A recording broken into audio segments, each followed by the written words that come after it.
Hello, this is Sleepy Reader. We've been reading The Wonderful Wizard of Oz, and tonight we read Chapter 5, The Rescue of the Tin Woodman.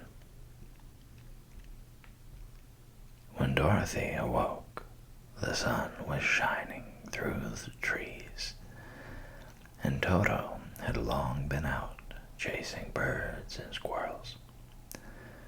She sat up and looked around her. There was the Scarecrow, still standing patiently in his corner, waiting for her. "We must go and search for water," she said to him. "Why do you want water?" he asked. "To wash my face clean after the dust of the road, and to drink so the dry bread will not stick in my throat." "It must be inconvenient to be made of flesh," said the Scarecrow thoughtfully, "for you must sleep and eat and drink.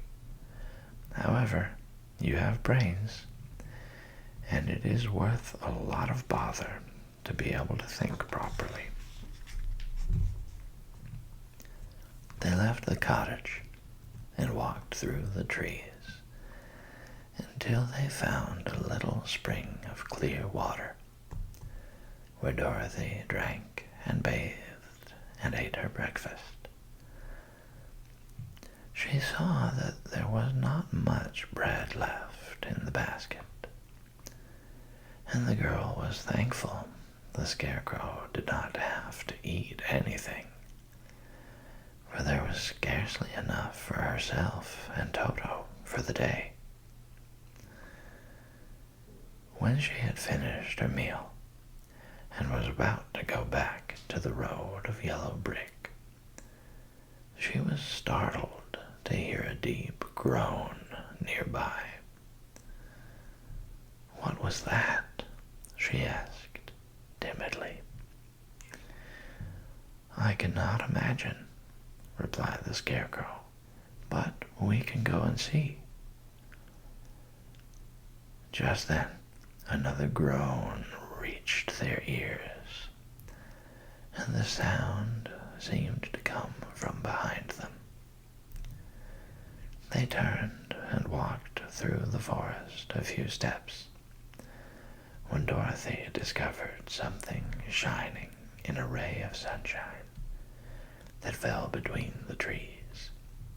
She ran to the place and then stopped short with a cry of surprise. One of the big trees had been partly chopped through, and standing beside it, with an uplifted axe in his hands, was a man made entirely of tin. His head and arms and legs were jointed upon his body, but he stood perfectly motionless, as if he could not stir at all.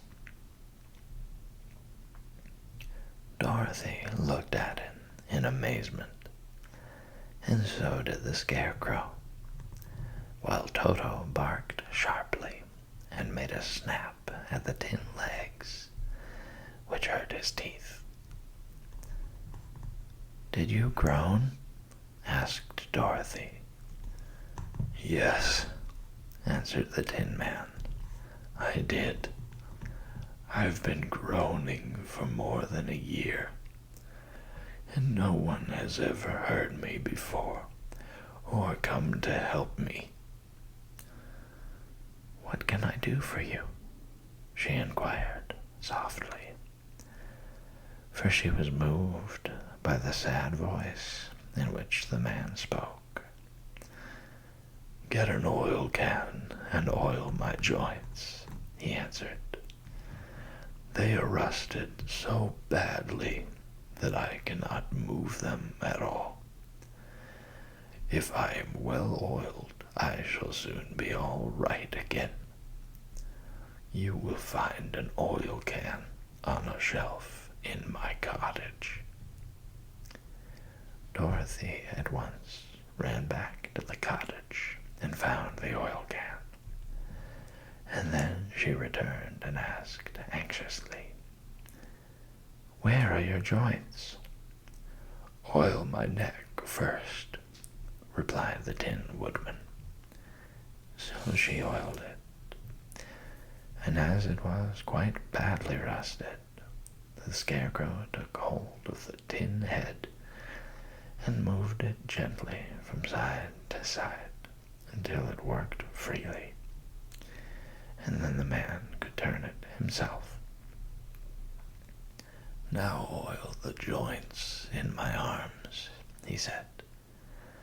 And Dorothy oiled them, and the Scarecrow bent them carefully until they were quite free from rust and as good as new. The Tin Woodman gave a sigh of satisfaction and lowered his axe, which he leaned against the tree. "This is a great comfort," he said. "I have been holding that axe in the air ever since I rusted, and I'm glad to be able to put it down at last. Now, if you would oil the joints in my legs, I shall be all right once more." So they oiled his legs until he could move them freely, and he thanked them again and again for his release, for he seemed a very polite creature and very grateful. "I might have stood there always if you had not come along," he said. "So you have certainly saved my life. How did you happen to be here?" "We are on our way to the Emerald City to see the Great Oz," she answered. "And we stopped at your cottage to pass the night." "Why do you wish to see Oz?" he asked. "I want him to send me back to Kansas, and the Scarecrow wants him to put a few brains into his head," she replied. The Tin Woodman appeared to think deeply for a moment. Then he said, "Do you suppose Oz could give me a heart?" "Why, I guess so," Dorothy answered. "It would be as easy as to give the Scarecrow brains." "True," the Tin Woodman returned. "So, if you will allow me to join your party, I will also go to the Emerald City and ask Oz to help me." "Come along," said the Scarecrow heartily, and Dorothy added that she would be pleased to have his company. So the Tin Woodman shouldered his axe, and they all passed through the forest until they came to the road that was paved with yellow brick. The Tin Woodman had asked Dorothy to put the oil can in her basket, for, he said, if I should get caught in the rain and rust again, I would need the oil can badly. It was a bit of good luck to have their new comrade join the party, for soon after they had begun their journey again, they came to a place where the trees and branches grew so thick over the road that the travelers could not pass. But the Tin Woodman set to work with his axe and chopped so well that soon he cleared a passage for the entire party. Dorothy was thinking so earnestly as they walked along that she did not notice when the Scarecrow stumbled into a hole and rolled over to the side of the road. Indeed, he was obliged to call to her to help him up again. "Why didn't you walk around the hole?" asked the Tin Woodman. "I don't know enough," replied the Scarecrow cheerfully. "My head is stuffed with straw, you know. And that is why I am going to Oz, to ask him for some brains." "Oh, I see," said the Tin Woodman. "But, after all, brains are not the best things in the world." "Have you any?" inquired the Scarecrow. "No, my head is quite empty," answered the Woodman. "But once I had brains, and a heart also. So, having tried them both, I should much rather have a heart." "And why is that?" asked the Scarecrow. "I will tell you my story, and then you will know." So while they were walking through the forest, the Tin Woodman told the following story. "I was born the son of a woodman who chopped down trees in the forest and sold the wood for a living. When I grew up, I too became a wood chopper, and after my father died, I took care of my old mother as long as she lived. Then I made up my mind that instead of living alone, I would marry, so that I might not become lonely. There was one of the Munchkin girls who was so beautiful that I soon grew to love her with all my heart. She, on her part, promised to marry me as soon as I could earn enough money to build a better house for her. So I set to work harder than ever. But the girl lived with an old woman who did not want her to marry anyone, for she was so lazy she wished the girl to remain with her and do the cooking and the housework. So the old woman went to the Wicked Witch of the East and promised her 2 sheep and a cow if she would prevent the marriage. Thereupon the Wicked Witch enchanted my axe, and when I was chopping away at my best one day, for I was anxious to get the new house and my wife as soon as possible, the axe slipped all at once and cut off my left leg. This at first seemed a great misfortune, for I knew a one-legged man could not do very well as a wood chopper. So I went to a tinsmith and had him make me a new leg out of tin. The leg worked very well once I was used to it, but my action angered the Wicked Witch of the East, for she had promised the old woman I should not marry the pretty Munchkin girl. When I began chopping again, my axe slipped and cut off my right leg. Again I went to the tinner, and again he made me a leg out of tin. After this, the enchanted axe cut off my arms, one after the other. But nothing daunted, I had them replaced with tin ones.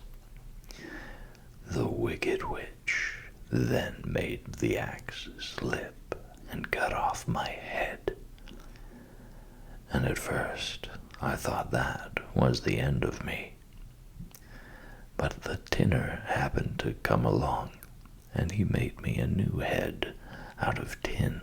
I thought I had beaten the Wicked Witch then, and I worked harder than ever. But I little knew how cruel my enemy could be. She thought of a new way to kill my love for the beautiful Munchkin maiden, and made my axe slip again, so that it cut right through my body, splitting me into two halves. Once more the tinner came to my help, and made me a body of tin, fastening my tin arms and legs and head to it by means of joints, so that I could move around as well as ever. But alas, I had now no heart, so that I lost all my love for the Munchkin girl, and did not care whether I married her or not. I suppose she is still living with the old woman, waiting for me to come after her. My body shone so brightly in the sun that I felt very proud of it, and it did not matter now if my axe slipped, for it could not cut me. There was only one danger, that my joints would rust, but I kept an oil can in my cottage and took care to oil myself whenever I needed it. However, there came a day when I forgot to do this, and being caught in a rainstorm, before I thought of the danger, my joints had rusted, and I was left to stand in the woods until you came to help me. It was a terrible thing to undergo, but during the year I stood there, I had time to think that the greatest loss I had known was the loss of my heart. While I was in love, I was the happiest man on earth. But no one can love who has not a heart, and so I am resolved to ask Oz to give me one. If he does, I will go back to the Munchkin maiden and marry her. Both Dorothy and the Scarecrow had been greatly interested in the story of the Tin Woodman, and now they knew why he was so anxious to get a new heart. "All the same," said the Scarecrow, "I shall ask for brains instead of a heart, for a fool would not know what to do with a heart if he had one." "I shall take the heart," returned the Tin Woodman, "for brains do not make one happy, and happiness is the best thing in the world." Dorothy did not say anything, for she was puzzled to know which of her two friends was right, and she decided if she could only get back to Kansas and Aunt Em, it did not matter so much whether the Woodman had no brains and the Scarecrow no heart, or each got what he wanted. What worried her most was that the bread was nearly gone, and another meal for herself and Toto would empty the basket. To be sure, neither the Woodman nor the Scarecrow ever ate anything, but she was not made of tin nor straw, and could not live